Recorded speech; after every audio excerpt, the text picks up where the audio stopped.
Chers amis, il y a quelques années, nous étions avec un groupe en pèlerinage en Terre Sainte. Et durant ce séjour s'est produit un événement remarquable, un événement inouï qui ne cesse de m'accompagner durant ma vie de prêtre et qui, je suis certain, va vous éclairer aussi.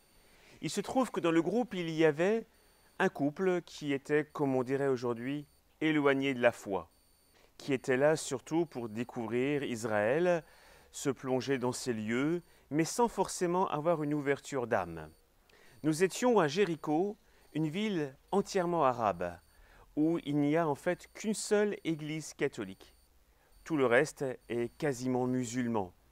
Alors, durant toute la journée, naturellement, nous étions en train de découvrir différents lieux saints qui ont marqué la vie du Christ au son des muezzins qui appelaient régulièrement les musulmans à la prière.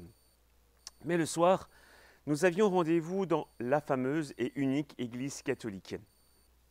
Alors tout en marchant à travers la ville, à un moment donné, on passe un angle de rue et on se trouve face à face avec l'église. Et au-dessus de cette église, une croix.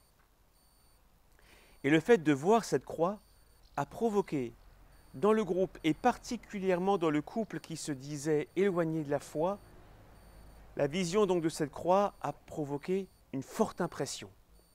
Je voyais qu'il se passait quelque chose en eux.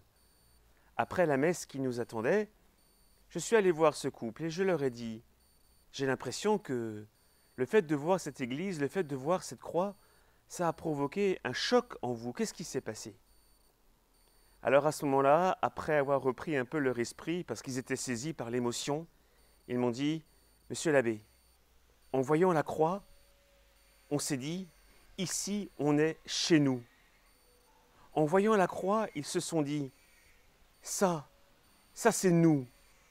En fait, en voyant cette croix au milieu de ce contexte musulman, ils se sont rebranchés, ils ont repris contact avec leur identité.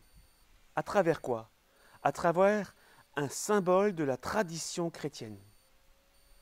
Essayons de comprendre ce qui se passe dans leur âme, car cela va nous aider à comprendre ce qui peut se passer chez nous, car comme eux, on peut se brancher sur notre identité à travers des symboles de la tradition.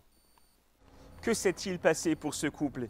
Ils ont vu un symbole de la tradition chrétienne et cela les a directement renvoyés à leur identité, à ce qu'ils sont en vérité, et non pas à l'identité d'emprunt que finalement la modernité leur a poussé à endosser. Oui, ils ont fait l'expérience qu'il y a une relation très forte entre symbole de la tradition chrétienne et identité véritable. Leur itinéraire s'est naturellement poursuivi, on verra ça dans un instant. Mais arrêtons-nous, nous aussi, sur cette relation entre symbole de la tradition chrétienne et identité profonde. En effet, si ce couple s'est branché, si vous me permettez l'expression, sur l'identité véritable à travers un symbole, on l'a dit, de la tradition, nous pouvons faire de même. Même si on n'a pas encore vécu, comme on dit aujourd'hui, une authentique rencontre avec notre Seigneur Jésus-Christ. Même si lorsqu'on dit rencontrer Jésus, voilà, ça ne veut pas dire grand-chose pour nous pour l'instant, mais qu'est-ce qui est accessible? Quand, au bord de la route de nos villages, on voit une croix, un calvaire, ne passons pas d'une manière anonyme, indifférente. Regardons-la et laissons cette croix nous impressionner, c'est-à-dire mettre une impression très forte en nous-mêmes. À force de la regarder, à force de passer devant, on pose chaque fois des actes très concrets qui nous mettent en relation avec la tradition chrétienne. Et cela fortifie, sans qu'on se rende compte, notre identité. Ou plutôt, cela nous rebranche sur notre identité. Parce que l'identité, vous savez, elle ne se crée pas, elle se reçoit. Et elle se reçoit lorsque justement on est en contact avec des symboles de la tradition chrétienne. On parlait des croix. Mais lorsque vous dites le credo, le je crois en Dieu, avant même de comprendre le contenu, il faudra bien à un moment donné le comprendre, mais avant même de comprendre le contenu, vous êtes en train de poser un acte, de dire des paroles que des millions, des milliards de catholiques avant vous ont prononcées. Ils ont donné leur foi à ce credo.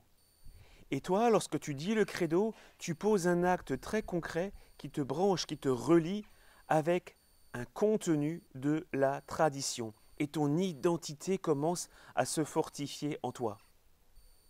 Là encore, lorsque tu entends les cloches de ton église, là où tu vis, ton identité te dit « Je veux aussi que le temps soit marqué par cette source qu'est la tradition. » Alors, même si tu as un peu du mal à sortir de tes habitudes, va rejoindre la messe là où tu es. Car le lieu où va être célébrée la messe, eh bien, figure-toi, ça fait peut-être des siècles où cette même messe catholique est célébrée depuis des années, des décennies. Et là, même si tu ne comprends pas encore tout le sens des Écritures, si tu ne comprends pas encore le sens de la communion au corps du Christ, tu es dans un lieu où, avant toi, des centaines, des milliers de personnes ont prié. Et monte petit à petit en toi cette impression, là je suis chez moi, là c'est mon lieu, ça correspond à ce que je suis.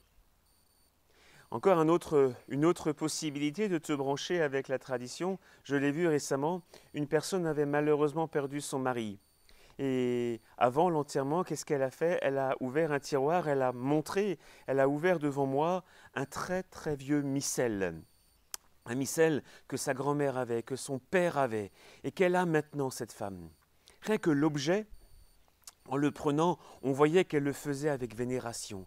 Comme si quelque chose de son identité profonde était porté par ce missel qui avait traversé les générations. Comme si les prières qui étaient contenues dans ce missel, et c'est la vérité, sonnaient juste, parce que ça correspond à ce qu'on est en vérité.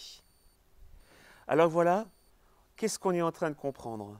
Que les symboles que l'on voit, les lieux que l'on fréquente, les prières que l'on dit à travers le credo ou d'autres prières, tout cela nous branche avec tous ceux qui ont vécu avant nous et qui aujourd'hui se reconnaissent là-dedans. Non pas parce qu'ils l'ont voulu, encore une fois, l'identité ne s'invente pas, elle se reçoit. C'est pourquoi j'emploie ce mot un peu étrange en spiritualité, dire on se branche sur quelque chose qui nous préexiste et qui pourtant nous correspond même si on n'en a pas conscience. À force de se brancher, à force de fréquenter des éléments de la tradition, notre identité se fortifie. Et à un moment donné, l'âme est mûre. Elle est mûre pourquoi? Revenons au couple qui était avec nous en Terre Sainte. À force justement de faire ce qu'on a dit, de fréquenter les lieux de la tradition, à force de porter le regard sur des croix, d'autres symboles de la tradition, ils ont senti que leur identité se fortifiait. Et à un moment donné, et ça dépend de Dieu, l'âme est prête pour qu'au sein même de de ce milieu spirituel et théologiquement traditionnel, eh bien, l'âme goûte Dieu. Elle est prête. Elle est mûre.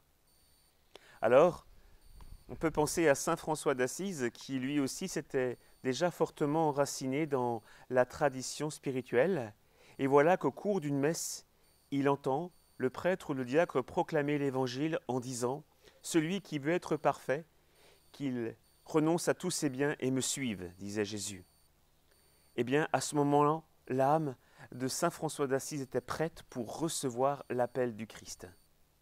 Voyez, ça va vous arriver vous aussi. À force de fortifier votre identité sur ce qu'on appelait identité tradition, eh bien, votre âme s'adapte à ce qui est et ce qui vient du ciel, au Christ. Et alors, à travers tous ces symboles traditionnels, à un moment donné, le Seigneur va vous rejoindre. Et quelque chose de spirituel, peut-être de mystique, va se produire en vous. Et alors, le désir de s'approcher de la Sainte Communion va être un appel où on comprend que le Seigneur est en train de nous dire « Approche-toi ». Eh bien, vous voyez, frères et sœurs, la tradition, elle est à portée de main. On peut s'en approcher. On peut poser des actes qui vont dans ce sens. Ça va, comme on l'a dit, fortifier notre identité. Et à un moment donné, eh bien, l'identité fortifiée voudra encore plus. Elle voudra son Seigneur. Car on réalise que finalement la tradition vient de Jésus et elle nous mène à Jésus.